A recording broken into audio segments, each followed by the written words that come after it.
একে একে বাড়ছে বিপদ। মধ্যপ্রাচ্য সংকটে চরম অনিশ্চয়তায় এখন বিশ্ববাসী। যে সংঘাত এখন আর কেবল রাজনীতির ভেতর সীমাবদ্ধ নেই, বরং এটি বিশ্বের অর্থনৈতিক বিপর্যয়ের রূপ নিচ্ছে। যুদ্ধ বন্ধের কোনো লক্ষণ না থাকায় এবং সমঝোতা ব্যর্থ হওয়ায় বিশ্ববাসী এক ভয়াবহ ও দীর্ঘমেয়াদী মন্দার আতঙ্কে দিন গুনছে।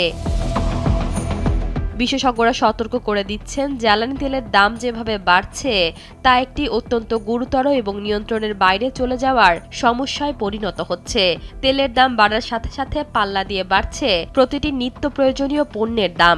এই মূল্যস্ফীতির দানব সাধারণ মানুষের জীবনযাত্রাকে স্থবির করে দেওয়ার উপক্রম হয়েছে, যা সাধারণ মানুষের মনে চরম আতঙ্ক সৃষ্টি করছে। এশিয়ার উদীয়মান বাজারগুলোর অবস্থা এখন মরার ওপর খাড়ার ঘা।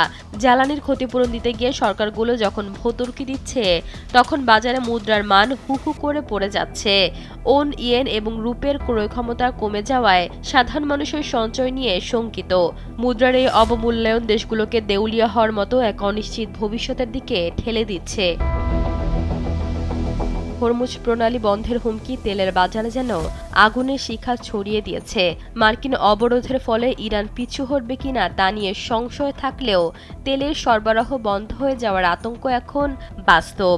রাজনৈতিক বিশ্লেষক মোহাম্মদ গাদেরি বলেন, এই অচল অবস্থা কাটানোর কোনো সহজ পথ নেই। অয়েল ব্রোকারেজ লিমিটেড অনুপ সিংহের মতে, জ্বালানি নির্ভর দেশগুলো এখন আক্ষরিক অর্থেই খাদের কিনারে। একদিকে তেলের আকাশচুম্বী দাম মেটাতে ডলারের সংকট, অন্যদিকে নিজস্ব মুদ্রার পতন। এই দ্বিগুণ আঘাতে উদীয়মান বাজারগুলো যে কোনো মুহূর্তে ধসে পড়তে পারে। এই ধারাবাহিক সংকটগুলো একটির পর একটি এসে বিশ্ব অর্থনীতিকে এমন এক অন্ধকারের দিকে নিয়ে যাচ্ছে যেখান থেকে ফেরার পথ ক্রমশ কঠিন হয়ে পড়ছে।